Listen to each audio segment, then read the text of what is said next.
My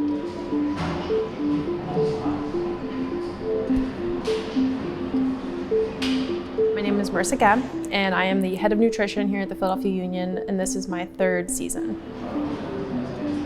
If you think about every type of service you can provide for a professional athlete, the most well-rounded as far as like research support is nutrition. It doesn't matter what type of body work they're getting, what type of, their sleep, all of these things are going to be directly impacted by their ability to feed themselves properly. I like to sit around during meals as well, just to kind of like get a feel for what's happening, how they're receiving the meal, and use that feedback to kind of work with our chef. So it's all over the place, but that's kind of what makes the job really fun. So I played soccer up through my freshman year of college and quit. I didn't have like the mental capacity to handle that level of intensity, which is kind of a regret of mine, but I graduated with a degree in French language and urban studies. I wanted to be a translator or work internationally. Instead, I ended up becoming a personal trainer for like my first year out of college just to make money. Yep. Thank you. Chocolate is a big passionate subject of this group. I started Olympic weightlifting, and during that sport, you have to make weight classes, just like in wrestling.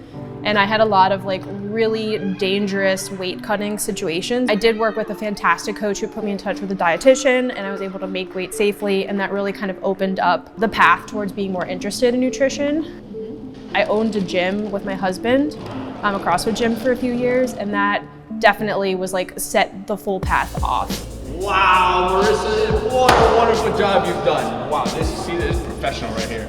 This is nice. And then we're like, ready? Give me a Lamar Jackson at it. Oh my God, no. I grew up in a family where if you weren't kind of like making fun of each other or having like some sort of witty comeback, then like that was how you communicated.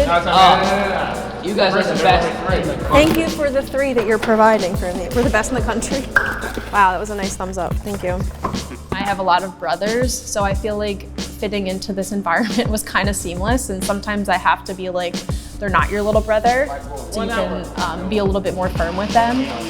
So it's a lot of like push and pull between giving and being of service as much as, or if not more than asking of them, with a lot of sarcasm thrown in. Yeah. I can't help it with the question of the camera. Oh yeah, you are very camera shy, Ty. Cheers. Muchas gracias, Marititas. Thank you. Bon appetit. Thank you.